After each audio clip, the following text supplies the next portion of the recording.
हम लोग कंटिन्यू कर रहे थे। हाँ समुद्र जी। समुद्र मंथन हुआ था। और सबसे पहले हलाहल विष आया। हलाहल विष को भगवान शिव ने धारण किया। और उस विष के अंदर इतनी गर्मी थी कि भगवान भोलेनाथ का जो शरीर था वो गर्म होने लगा। जब भोलेनाथ का शरीर गर्म होने लगा तो पूरा ब्रह्मांड जलने लगा। उसमें गर्मी होने लगी क्योंकि उनके शरीर में ही पूरा ब्रह्मांड है।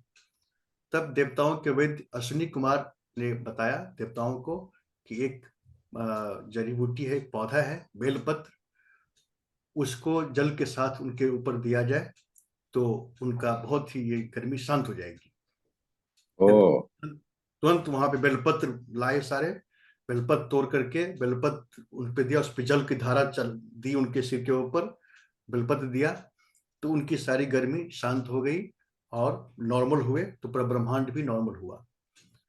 तो उसी के बाद से भोलेनाथ को जल और बेलपत्र ये सबसे प्यारा, सबसे जो है मतलब उनको, उनसे उनको शांति मिलती है, उनको तुरंत उनसे खुश होते हैं। और अन्य अपने दूध क्यों चढ़ाते हैं, कच्चा दूध?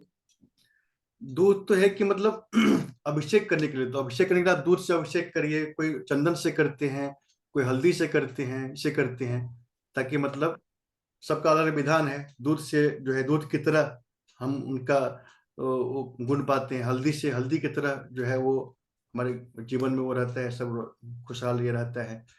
सबका अलग अलग है।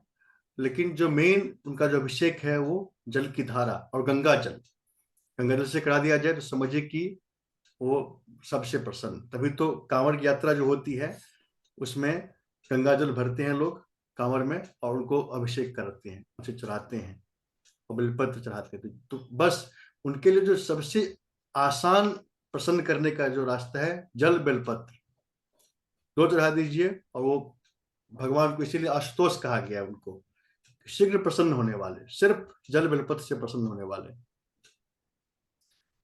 तो ये कथानक उस टाइम का था, इसलिए समुद्र मंथन का मैं बात कर रहा था तो वो याद आ गया। तो समुद्र मंथन से लक्ष्मी जी निकली, इसीलिए लक्ष्मी पूजन हो रहा है आज के दिन। और दीपावली क्यों हो रही है? क्योंकि भगवान राम जो है रावण को मारकर अयोध्या लौटे थे, तो उनकी खुशी में दीपों की माला लगाई गई, दीपों की जलाई गई दीप, इसीलिए दीपावली। तो दो चीज आज के दिन हो रहा है, दीपावली, लक्ष्मी पूजन। और ये भी कहते हैं ना, भगवान कृष्ण ने नरकासुर का। हाँ, नरकासुर को मारा था तो वो हाँ, नरक आज ही। चतुर्दशी। आज ही मारा था क्या, दिवाली के दिन ही? एक दिन पहले, कल जो था नरक चतुर्दशी, उसके दिन मारा अच्छा था। अच्छा, छोटी दिवाली में उसको मारा था नरकासुर। हाँ, छुट्टी में। अच्छा अच्छा। तो ये सब सारी चीज है। एक चीज और आपने देखा होगा कि लक्ष्मी जी के साथ गणेश की पूजा होती है, लक्ष्मी हाँ गणेश होती हाँ। है ना। तो इसका वैसे तो कथानक अगर चलेंगे पुरानी कथा के हिसाब से, तो उसमें कथा का प्रसंग तो ये है, मैं वो भी बता देता हूँ, लेकिन इसका स्पिरिचुअली क्या मीनिंग है मैं वो भी बताऊंगा। तो पहले तो देख कथा क्या कहती है। कथा ये कहती है कि जब लक्ष्मी जी समुद्र मंथन से निकली तो उसके बाद उनको धन की देवी बना दिया गया कि आप धन ऐश्वर्य की आप देवी हैं, ये आपके, इसका आप डिपार्टमेंट आप संभालेंगे।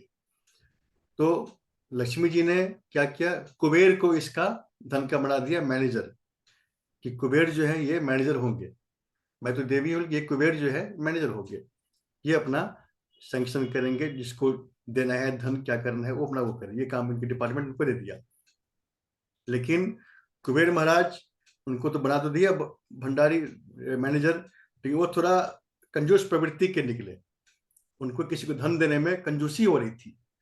तभी तो कुबेर सही तो पुष्पक विमान छीन लिया था रावण ने। पुष्पक विमान कुबेर के पास ही था, तो उससे रावण ने जबरदस्ती छीन लिया था। वो अपना चीज देने में उसको बड़ा जो है मतलब कंजूसी ये थी। तो ऐसी लक्ष्मी दी को लगा कि ये तो कंजूसी कर रहे हैं, देने में कंजूसी कर रहे हैं लोगों को, जो कि धन की आवश्यकता है तो उनको देने में कंजूसी इनको हो रही है। तो वो विष्णु जी के पास गई अपनी शंका को लेकर के कि कैसे हो, कुबेर जी तो ऐसे उनकी प्रवृत्ति है। तो नारायण ने कहा कि आप गणेश जी का सहायता लीजिए। गणेश जी की बुद्धि की सहारा लीजिए। उनकी बुद्धि जो है, बुद्धि के देवता है वो, बुद्धि उनके पास, बुद्धि विशारद है वो। तो गणेश जी को के पास गई लक्ष्मी जी, बोले कि गणेश जी, गणेश तुम मेरे पुत्र के समान हो, और तुमसे अपेक्षा है कि इस धन का वितरण लोगों के पास हो। तो बोले ठीक है माता, मैं काम तो करूंगा, लेकिन आपको मेरी भी एक शर्त माननी पड़ेगी। बोले क्या शर्त?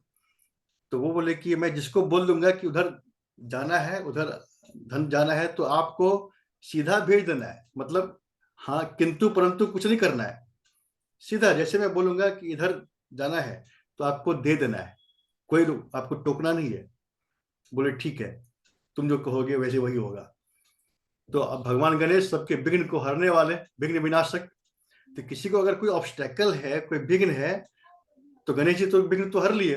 तो वो बोलते माता लक्ष्मी को कि अब इधर आप प्रवाहित करो।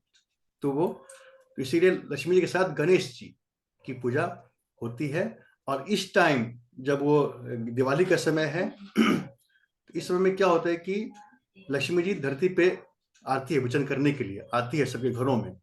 लेकिन अभी क्या है कि नारायण तो निद्रा में, योग निद्रा में है।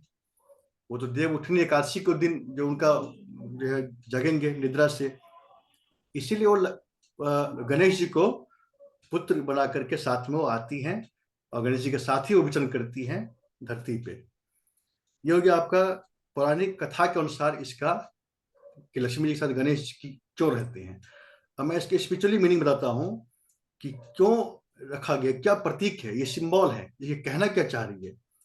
कहना ये चाह रही है कि लक्ष्मी जी तो धन के प्रतीक हुई, धन की देवी है, और गणेश जी बुद्धि के। तो अगर लक्ष्मी जी है, लक्ष्मी चाहिए, तो साथ में बुद्धि भी चाहिए। अगर बुद्धि नहीं है तो आपके पास लक्ष्मी नहीं आ सकती, आएगी भी तो टिक नहीं सकती। अगर आप चाहते हैं आपकी लक्ष्मी जी आपके घर में बनी रहे, टिकी रहे, तो आपको बुद्धि, साथ में गणेश जी भी रखना होगा। बुद्धि, बुद्धि क्योंकि बुद्धि के ही, देखिए एक तो देखिए शरीर की कमाना, शरीर से लोग कमाते हैं। तो जो मजदूर वर्ग के लोग हैं, वो शारीरिक कमाई से ही धन अर्जन करते हैं। और एक है कि बुद्धि की कमाई से धन अर्जन करते हैं, बुद्धि से। तो बुद्धि की जो कमाई है वो कई गुना ज्यादा है शरीर की कमाई से। बुद्धि चाहे तो 1 घंटे में, मतलब एक दिन भर के कमाई का किसी का जो है कई गुना वो अर्न कर सकता है।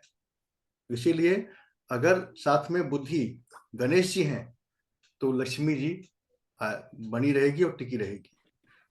तो इसलिए हमें बुद्धि, गणेश जी बुद्धि के प्रतीक हैं, तो इसलिए लक्ष्मी गणेश दोनों साथ साथ उनको दिखाया गया है।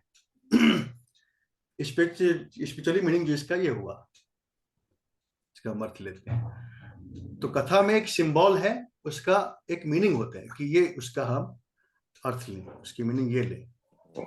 हम सोचे थे कि चूंकि गणेश जी विघ्न विनाशक हैं, तो लक्ष्मी जी कह रही हैं कि भाई विघ्न दूर करो और लक्ष्मी जी को जाने दो। हाँ, ये तो है ही। ये तो कथानक के हिसाब से वो बात वो भी है कि गणेश जी विघ्न दूर करते हैं, लक्ष्मी जी आती है। लेकिन विघ्न दूर कैसे हो रहा है? बुद्धि से हो रहा है ना। तो गणेश जी जो है बुद्धि के प्रतीक हैं। आपकी बुद्धि, अगर आपकी बुद्धि शार्पन हो गई, जैसे गीता गीता कहती है अपनी बुद्धि को शार्पन करो, शार्पन हो गई तो आप बुद्धि से अपने विघ्न को दूर कर सकते हैं। बुद्धि ही आपको उलझन से निकाल के बाहर ला सकती है। बुद्धि ने विघ्न को दूर किया, लक्ष्मी जी का प्रवाह बस बन गया, लक्ष्मी जी आने लगी। तो विघ्न दूर भी जो होते हैं अपनी बुद्धि से ही होते हैं। बुद्धि को, इसलिए सारा जो ध्यान है वो बुद्धि पे। तभी तो भगवान ने कहा कि ऐसा ते सांख्य योगम बुद्धि योगे तुमाम श्रेणु।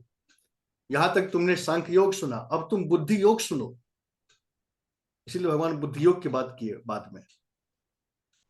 तो वो बुद्धि ही जो है हमें संसार से परमात्मा की तरफ ले आ सकती है। संसार में भी सारी चीजों को वही हमें उपलब्ध करा सकती है, बुद्धि।